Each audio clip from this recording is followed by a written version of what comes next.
great to have an office now in Knoxville. We've been spending a lot of time here. We've developed a lot of support, and I think having an office here is the next step as we get the grassroots stuff going on, real heavy duty here. And I want to thank everybody in advance for all the hard work you're going to do, and I hope you stay cool. But the campaign is going great. Let me just tell you what I've been up to. I've been traveling all over the state. I've been to all 95 counties. We got that done sometime, I think, in April. And we continue to go back to counties over and over again, reaching out and meeting with voters.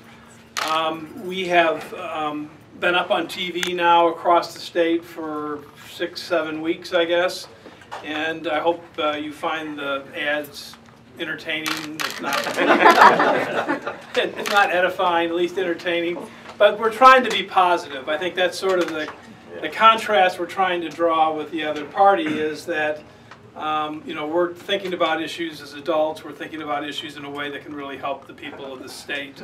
And we're talking about things that a governor can actually do. So what I've been focusing on the campaign trail is education, which if you're familiar with my record as mayor, that's what I really care about. I think that is a thing that's going to move our state forward in ways that nothing else can. It'll make us a more attractive place to do business. It'll result in better jobs. It'll make us a safer state. You know, my time as a public defender, my clients were 95% high school dropouts. My juvenile clients were leaving school at 12 and 13 and 14. And I think there's a correlation between public safety and having good schools, and we need to do that. We need to be a healthier state. I think that's part of education too. But most importantly, education is going to allow us to have, for our kids and grandkids, the state where they can succeed and live their dreams. That's what we want. We need to be a state that not only produces college graduates, which we need to do, we need to produce more, but we also need to be a place that recognizes that not everyone will go to college, and that's okay.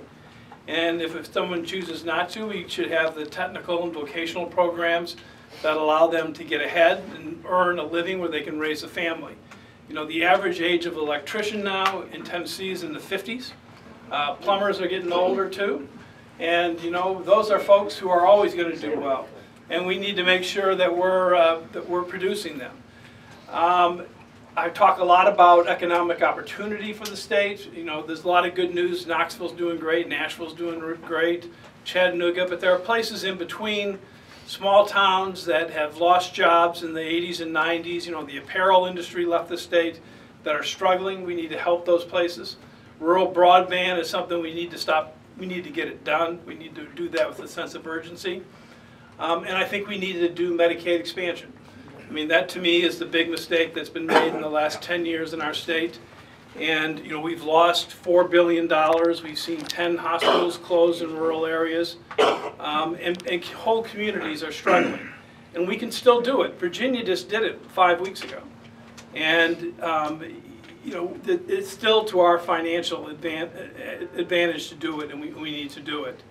I also want to stress and keep talking about the idea that everybody in the state deserves to be treated with dignity and respect.